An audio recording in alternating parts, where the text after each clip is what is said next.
promotion mix, marketing communication dan hubungannya dengan public relation, mampu mengikuti dan memahami perkembangan bisnis global dan aktual, sehingga dapat melihat dan mencermati relevansinya dengan marketing public relation ya, atau MPR secara konseptual. Kemudian memahami tentang peran dan posisi public relation dalam mendukung strategi dan tujuan pemasaran. Kemudian mengetahui dan memahami strategi dan teknik-teknik yang digunakan dalam marketing public relation. Kemudian mata kuliah ini setelah mengikuti diharapkan mahasiswa dapat menjelaskan arti atau definisi dari marketing public relation, dapat menjelaskan segmentasi, targeting, dan positioning, dapat menjelaskan tentang customer service, customer satisfaction, dapat menjelaskan promosi dan periklanan, dapat membuat perencanaan marketing, yaitu marketing plan dan marketing public relation, dapat membedakan antara marketing public relation dengan public relation corporate, dapat menjelaskan bentuk-bentuk promosi dan periklanan beserta anggarannya. Jadi yang lain, ya.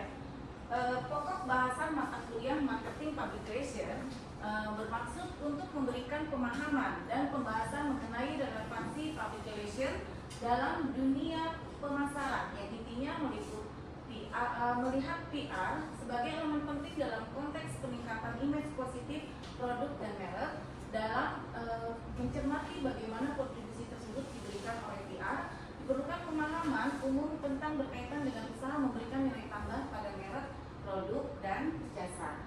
Nah, ini adalah daftar pustakanya yang bisa teman-teman beli bukunya untuk mata kuliah ini ya. Kemudian, pertemuan 1 yaitu mahasiswa mampu di sini menjelaskan definisi, tugas, dan esensi marketing public relation. Yang kedua, konsep dasar NPR, definisi, tugas, dan esensi PR-nya. Kemudian partisipasi mahasiswa bobotnya 10%. Pertemuan kedua dan 3 di sini adalah membahas mahasiswa mampu memahami fenomena bisnis dan industri dalam perspektif PR. Di sini ada motif profit image-nya ya. Kemudian dalam industri bisnis ada kapitalisme, baik atau buruk kapitalisme yang mencari keuntungan sebesar-besarnya. Kemudian PR organisasi profitnya, konsep pemasaran, dan strategi pemasaran. Bobotnya 5% ya, masing-masing pertemuan 2 dan pertemuan 3. Kemudian pertemuan 4, mahasiswa mampu memahami perbedaan public relation dan pemasaran. Di sini kerangka konseptualnya ada marketing communication, marketing mix, kemudian promotion mix, kontribusi PR dalam dunia pemasaran, manajemen strategis PR, manajemen strategis pemasaran. Ya.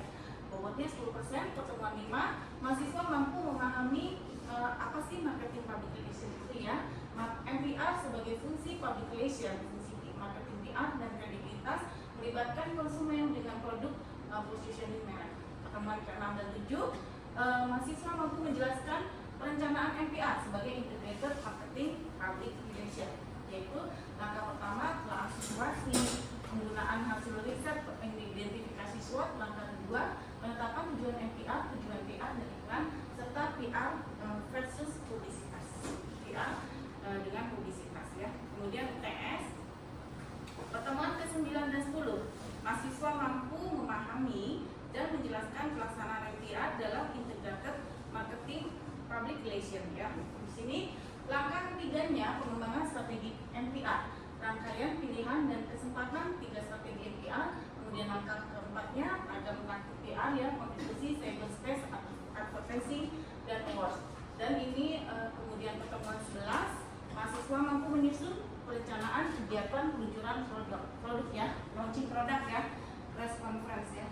Produk launching adalah penyusunan aktivitas terkait dengan peluncuran sebuah produk. Poinnya 10%, pertemuan 12 dan 13. Mahasiswa mampu mengidentifikasi ragam iklan korporat, orientasi PR dan advertising.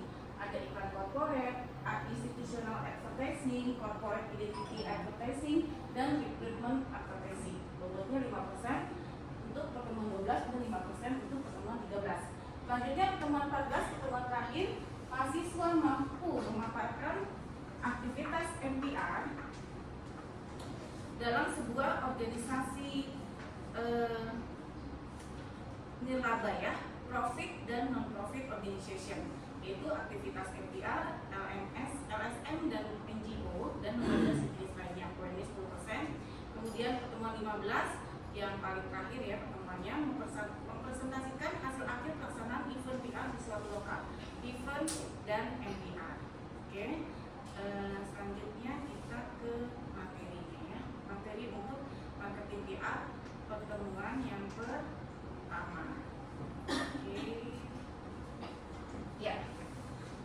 Dari RPS ada pertanyaan? Penjelasan satu semester? Iya. Saya mau izin bertanya. Ya.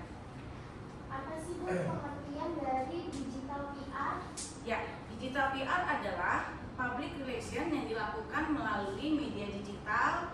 Media digital itu kan ada dua, ada media online, ada media sosial. Media online itu portal berita, contohnya detik.com, liputan6.com, ya, kumparan.com. Jadi kalau lewat media online itu beritanya, press release dan foto ditampilkan di media online, terus kita dapat beritanya, ya kan.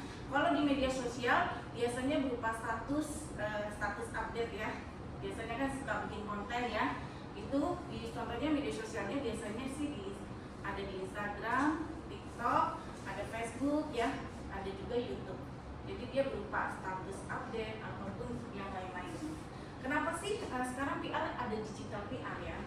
Nah ini lanjut perubahan media landscape. Sebelumnya audiens menonton televisi, koran, majalah, radio itu adalah media konvensional. Kemudian mendapatkan informasi yang mereka butuhkan, maka PR berkomunikasi dengan publik dengan memanfaatkan 3 media tersebut.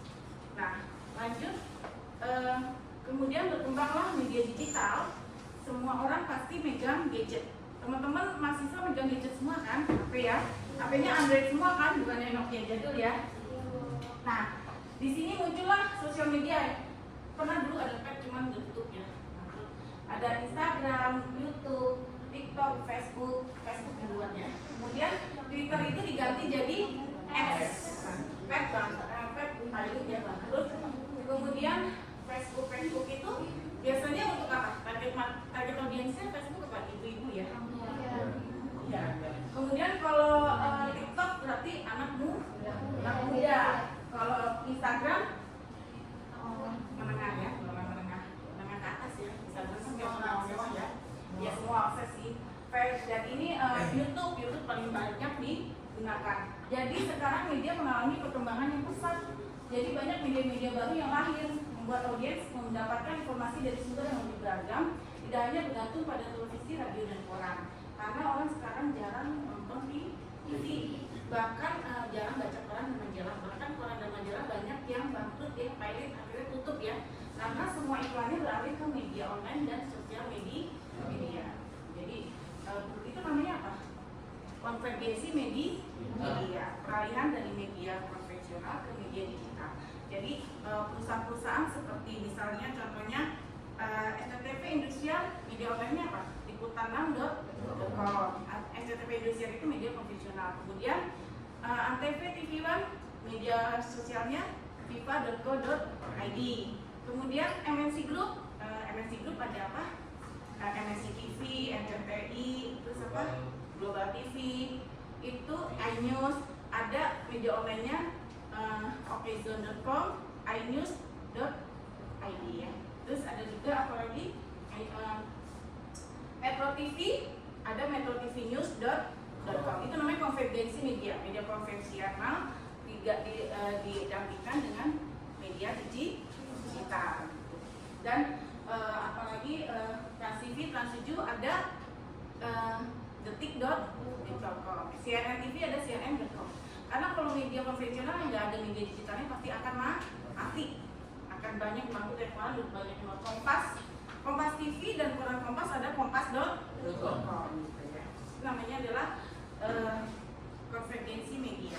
Kemudian perubahan pola komunikasi yang biasanya kita one way communication, satu arah. Kalau kita TV kita komentar, misalnya penyiar beritanya kurang bagus, kita nggak bisa komentar karena mereka nggak tahu kita menyampaikan itu, ya, tapi kalau di sosial media kita bisa memberikan like atau memberikan komentar. Itu namanya two way communication. Kalau media konvensional berarti one way communication, hanya satu arah.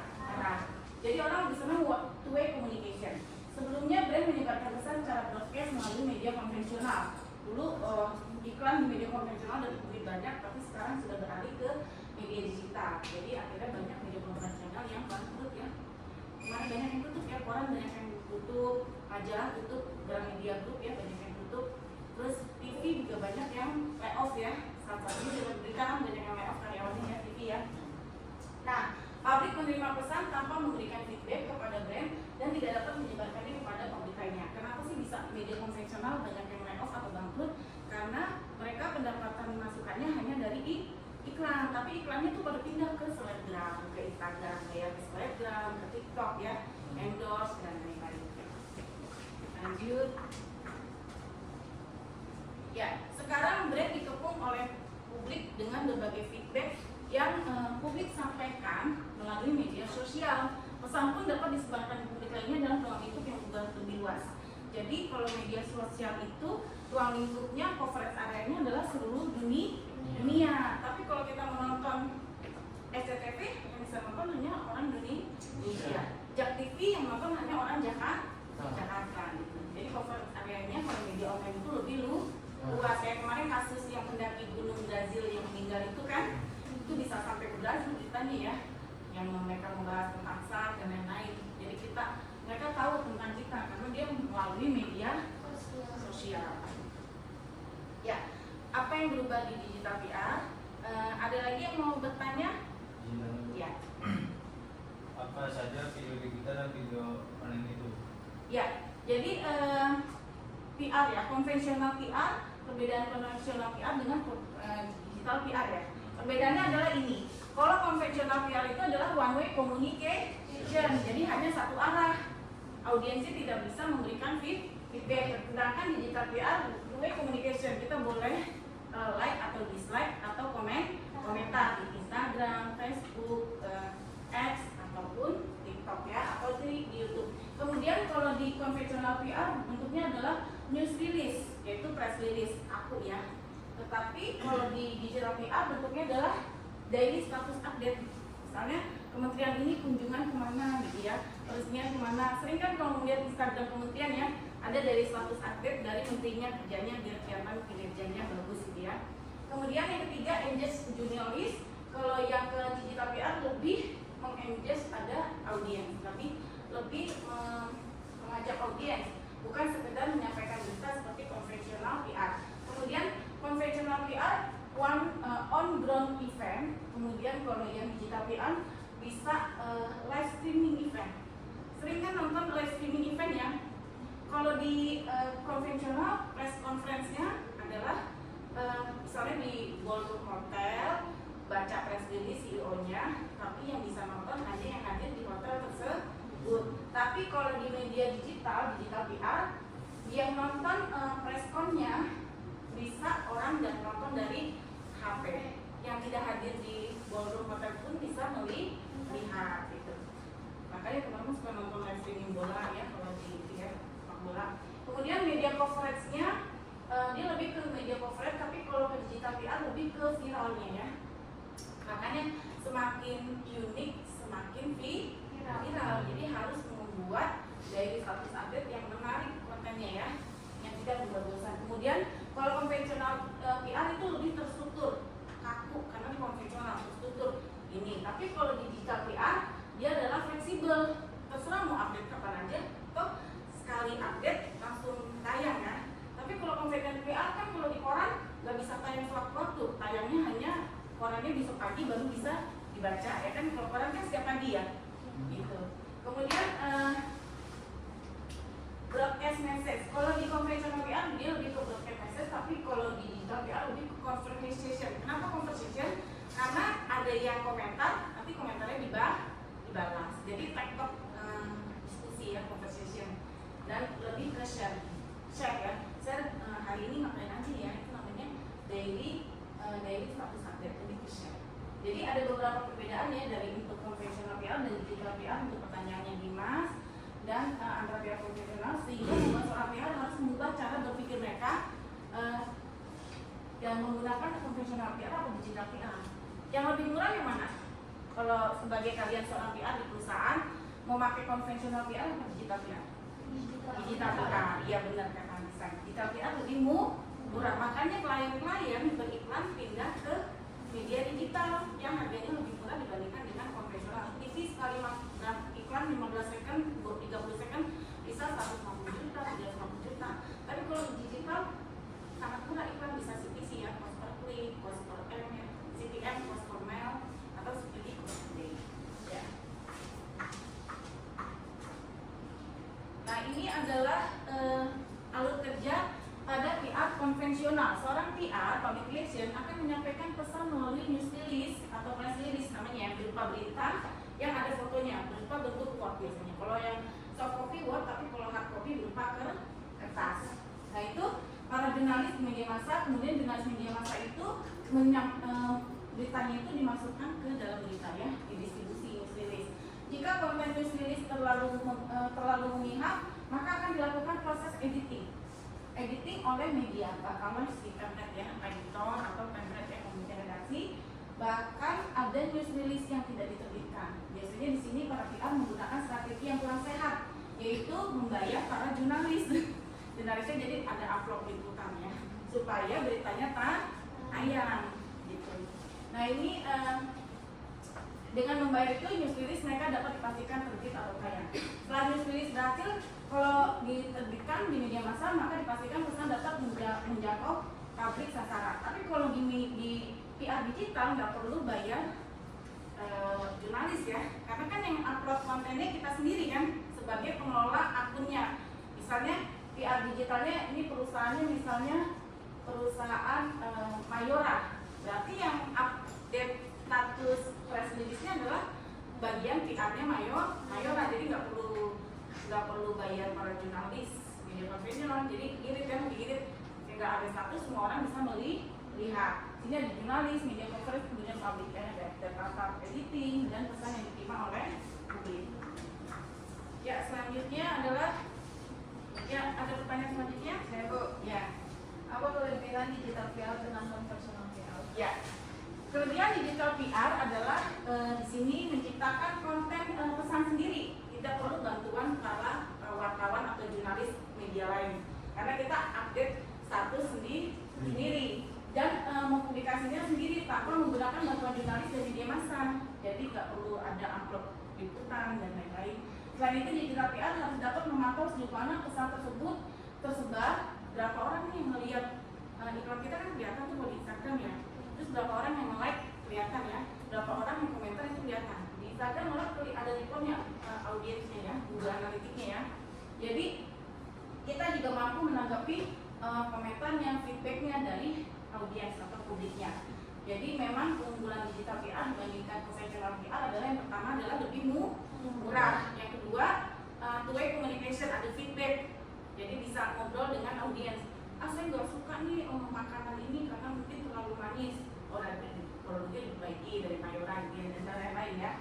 Kemudian adalah di sini tugasnya digital PR adalah membuat konten sendiri, proses listening, public feedback. Jadi teman-teman kalau biasanya yang bagian PR yang membuat konten ini adalah seperti usianya teman-teman yang Gen Z ya, yang masih muda, senang buat konten karena aktif di media sosial.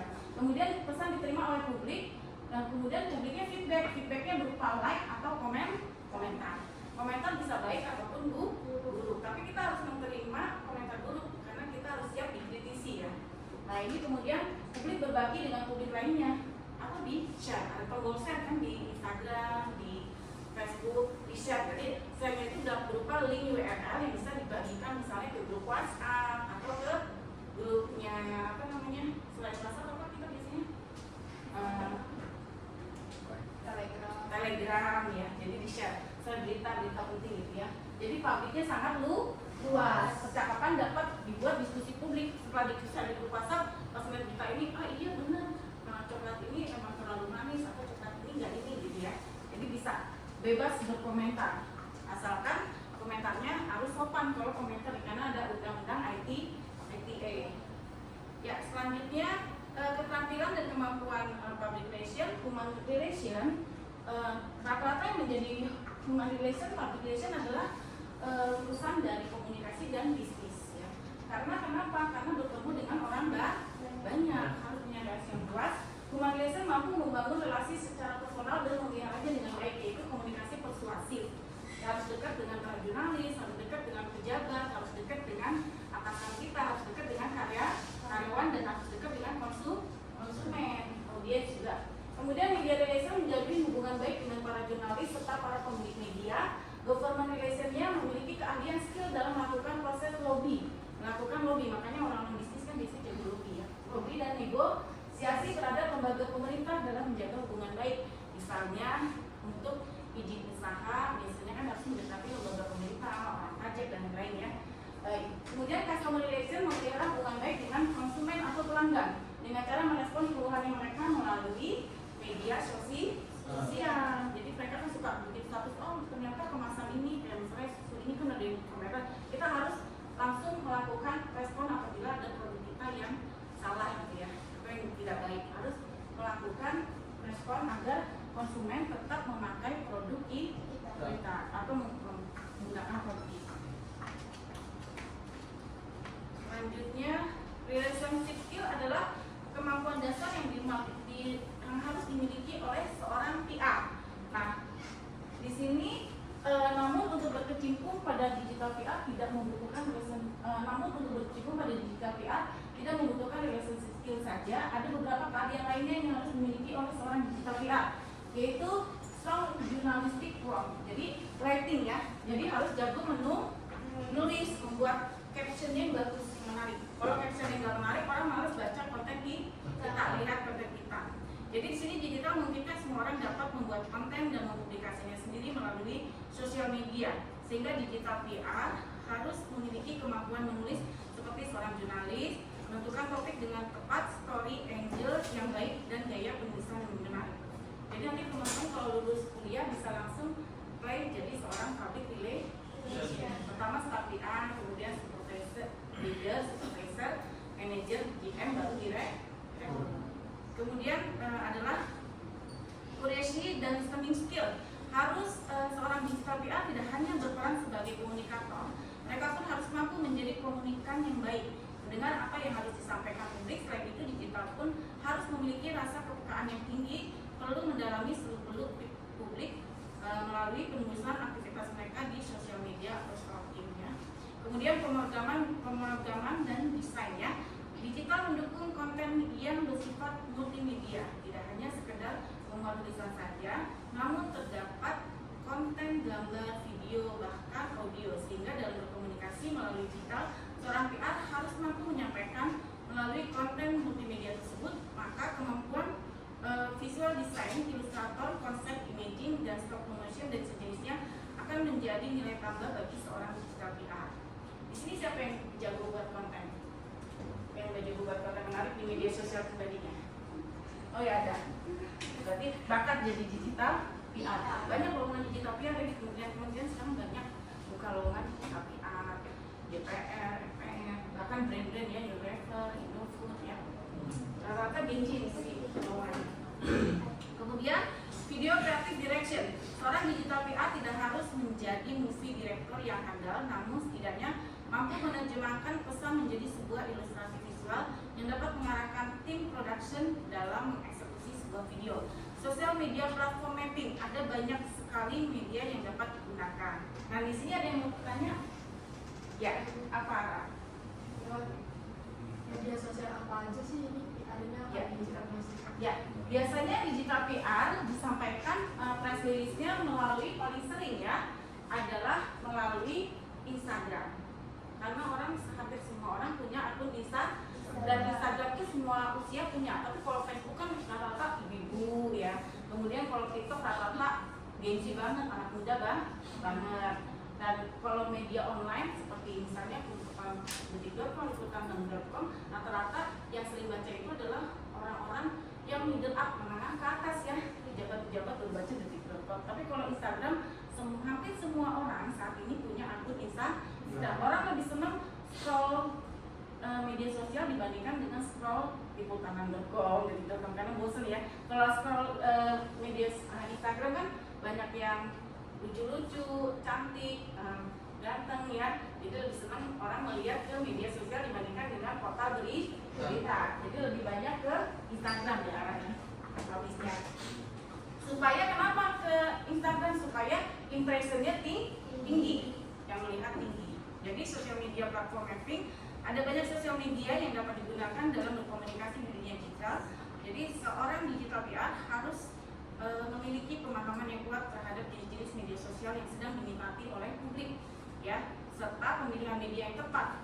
Jadi sasaran dalam mendistribusikan pesan kepada publik. Komunikasi organik itu ini tidak sekedar menjaga dan memelihara hubungan baik dengan komunitas, tapi lebih dari itu digital PR harus mampu mengembangkan komunitas, membuat aktivitas secara reguler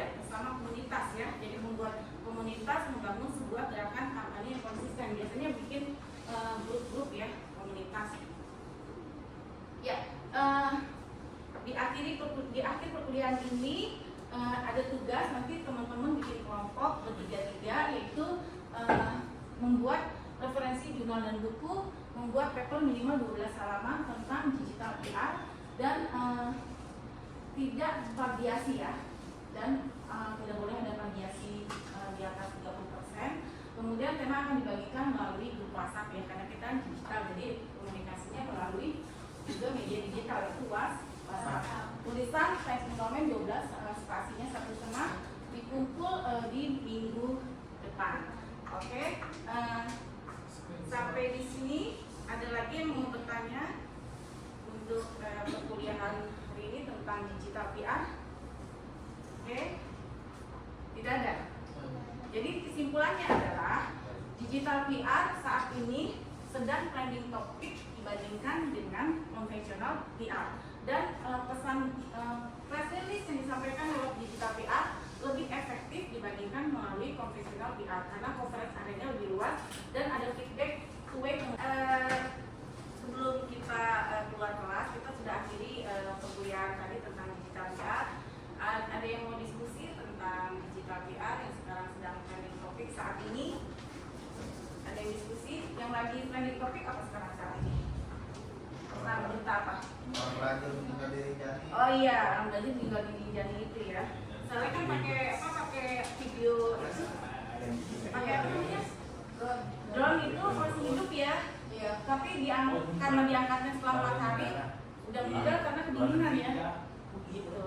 Jadi dan ada relawan yang dapat sumbangan sampai triliunan ya. 1 M ya, gitu. Dan itu warga Brazil, netizen Brazil menghujat Indonesia karena lambat ya, iya. Tapi harus disebutkan karena mereka nggak tahu ininya, nggak tahu apa kondisi lapangan di Rinjani itu, medannya kan berat ya. Hah?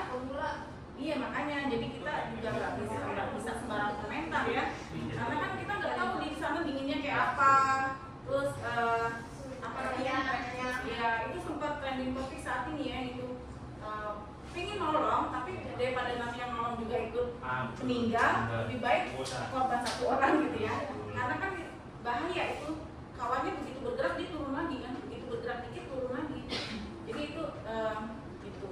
Selain itu apalagi tentang banyak apa namanya pengangguran ya, banyak trending topik terkini, banyak apa namanya PHK, pabrik banyak yang tutup, media banyak yang layoff ya dan lain-lain, dan memang ini PR bagi pemerintah untuk menyediakan lapangan pekerjaan.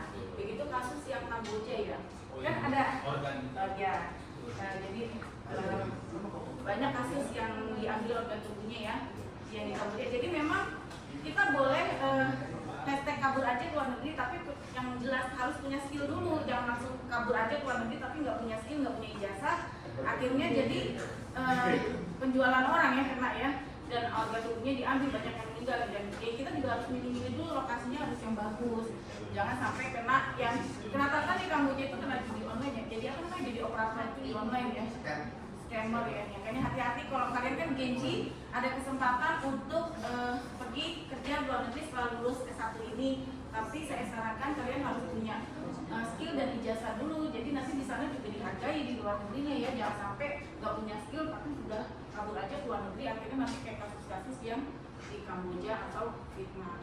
Jadi memang trending topik itu lebih